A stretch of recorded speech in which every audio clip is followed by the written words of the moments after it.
Welcome to the marvelous land of Oz.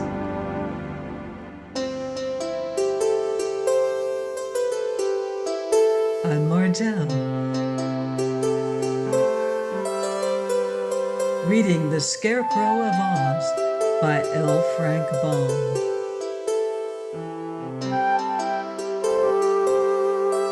Chapter 15.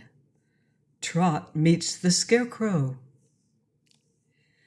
Trot and Pawn covered many leagues of ground, searching through forests, in fields, and in many of the little villages of Jinxland, but could find no trace of either Cap'n Bill or Button-Bright. Finally they paused beside a cornfield and sat upon a stile to rest. Pawn took some apples from his pocket and gave one to Trot. Then he began eating another himself, for this was their time for luncheon. When his apple was finished, Pawn tossed the core into the field. "Hey," said a strange voice, "what do you mean, hitting me in the eye with an apple core?" Then up rose the form of the Scarecrow, who had hidden himself in the cornfield, while he examined Pawn and Trot, and decided whether they were worthy to be helped. "Excuse me," said Pawn. "I didn't know you were there." "How did you happen to be there, anyhow?" asked Trot. The Scarecrow came forward with awkward steps and stood beside them. "Ah, you are the gardener's boy," he said to Pawn. Then he turned to Trot. "And you are the little girl who came to Jinxland riding on a big bird, and who has had the misfortune to lose her friend Cap'n Bill and her chum Button-Bright." "Why, how did you know all that?" she inquired. "I know a lot of things," replied the Scarecrow, winking at her comically. "My brains are the carefully assorted, double-distilled, high-efficiency sort that the Wizard of Oz makes. He admits himself that my brains are the best he ever manufactured." "I think I've heard of you," said Trot slowly, as she looked at the Scarecrow with much interest. "But you used to live in the land of Oz." "Oh, I do now," he replied cheerfully. "I've just come over the mountains from the Quadling country to see if I can be of any help to you." "Who, me?" asked Pawn. "No, the strangers from the big world. It seems they need looking after." "I'm doing that myself," said Pawn a little ungraciously. "If you will pardon me for saying so, I don't see how a scarecrow with painted eyes can look after anyone." "If you don't see that, you're more blind than the Scarecrow," asserted Trot. "He's a fairyman, Pawn, and comes from the fairyland of Oz, so he can do most anything. I hope," she added, turning to the Scarecrow, "you can find Cap'n Bill for me." "I will try, anyhow," he promised. "But who is that old woman who's running toward us and shaking her stick at us?" Trot and Pawn turned around and both uttered an exclamation of fear. The next instant they took to their heels and ran fast up the path. For it was old Blinky, the wicked witch, who had at last traced them to this place. Her anger was so great that she was determined not to abandon the chase of Pawn and Trot until she had caught and punished them. The Scarecrow understood at once that the old woman meant harm to his new friends, so as she drew near he stepped before her. His appearance was so sudden and unexpected that Blinky ran into him and toppled him over, but she tripped on his straw body and went rolling in the path beside him. The Scarecrow sat up and said, "I beg your pardon," but she whacked him with her stick and knocked him flat again. Then, furious with rage, the old witch sprang upon her victim and began pulling the straw out of his body. The poor Scarecrow was helpless to resist, and in a few moments all that was left of him was an empty suit of clothes and a heap of straw beside it. Fortunately, Blinky did not harm his head, for it rolled into a little hollow and escaped her notice. Fearing that Pawn and Trot would escape her, she quickly resumed the chase and disappeared over the brow of a hill, following the direction in which she had seen them go. Only a short time elapsed before a gray grasshopper with a wooden leg came hopping along and lit directly on the upturned face of the Scarecrow's head. "Pardon me, but you're resting yourself upon my nose," remarked the Scarecrow. "Oh, are you alive?" asked the Grasshopper. "That is the question. I've never been able to decide," said the Scarecrow's head. "When my body is properly stuffed, I have animation and can move around as well as any live person. The brains and the head you are now occupying as a throne are of a very superior quality and do a lot of very clever thinking.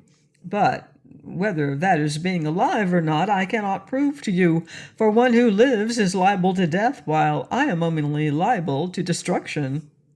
"Seems to me," said the Grasshopper, rubbing his nose with his front legs, "that in your case it doesn't matter, unless you're destroyed already." "I'm not. All I need is restuffing," declared the Scarecrow, "and if Pawn and Trot escape the witch and come back here, I'm sure they will do me that favor." "Tell me, are Trot and Pawn around here?" inquired the Grasshopper, its small voice trembling with excitement. The Scarecrow did not answer at once, for both his eyes were staring straight upward at a beautiful face that was slightly bent over his head. It was indeed Princess Gloria, who had wandered to this spot very much surprised when she heard the Scarecrow's head talk and the tiny gray grasshopper answer it. "This," said the Scarecrow, still staring at her, "must be the princess who loves Pawn, the gardener's boy." "Oh, indeed!" exclaimed the Grasshopper, who of course was Cap'n Bill, as he examined the young lady curiously. "No," said Gloria frigidly, "I do not love Pawn or anyone else, for the wicked witch has frozen my heart." "What a shame!" cried the Scarecrow. "One so lovely should be able to love. But would you mind, my dear, stuffing that straw into my body again?"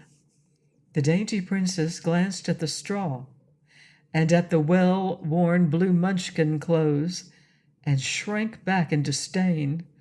But she was spared from refusing the Scarecrow's request by the appearance of Trot and Pawn, who had hidden in some bushes just over the brow of the hill and waited until old Blinky had passed them by.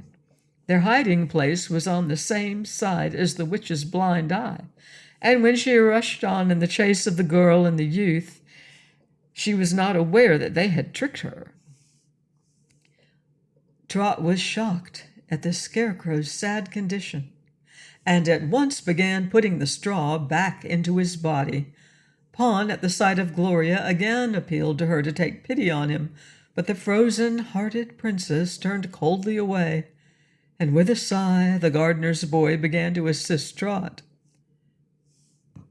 Neither of them at first noticed the small grasshopper, which at their appearance had skipped off the Scarecrow's nose and was now clinging to a wisp of grass beside the path, where he was not likely to be stepped upon.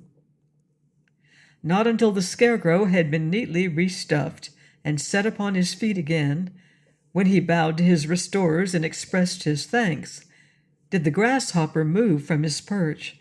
Then he leaped lightly into the path and called out, "Trot! Trot!